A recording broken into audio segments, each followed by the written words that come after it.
اخنوش معاش عرفنا الغلا في البنزين في الخضره في اللحم عرفنا غير الغلا. البطاطا تيجيبها الفلاح تيبيعها ب2 دراهم في المارشي الجمله في المارشي كرو. البطاطا تخرج من المارشي تولي 7 دراهم. هاد الطريق اللي دازت منها. حنا اليوم المغرب حاجه اللي خاصنا هي المراقبه. المراقبه ما كايناش. المراقبه على الناس اللي تيخرجوا الخضره لبرا. دوك الناس تيخرجوا الخضره لبرا مصدرين اللي الكوطا كيما بغاوها اللي عنده يخرجوا ياك بابا تيفكرش شنو غيخليونا.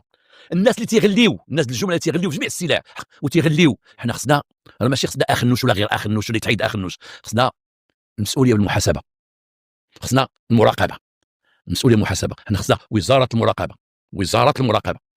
حنا خصنا الناس اللي غيشوفوا اللي يراقبوا الاسعار في بلادنا. علاش سيدنا قال اين الثروه؟ لما قال اين الثروه تهضر بها فين مشات فلوس وفاش فين مشات فلوس حيت ما كانش مراقبه.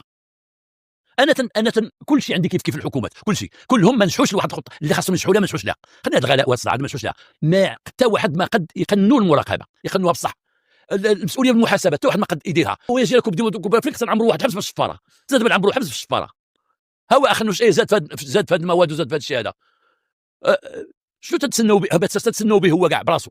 نحاسبوا على المراقبه ماشي على الفلوس. اش درتي انت في ميدان المراقبه سي في المراقبه اش درتي؟ اعطينا. حنا انت ما تعرفوش الشرطه الاداريه ياك في المدن المغرب كامله صح. اش دايره اخويا الشرطه الاداريه؟ حيد كراسه قدام باب دخل كراسه من قدام دخل هذا حيد الباش من القهوه اش درنا فين هذا كلشي كبوا على البوليس ما خصو يدير هذا الشيء. المراقبه هي اللي ما عندناش وراه هي اللي غتخرج لينا للاسف. الفساد كاين والمراقبه ما كايناش والمسؤوليه محاسبه منصوص عليها وما مطبقاش. ايوا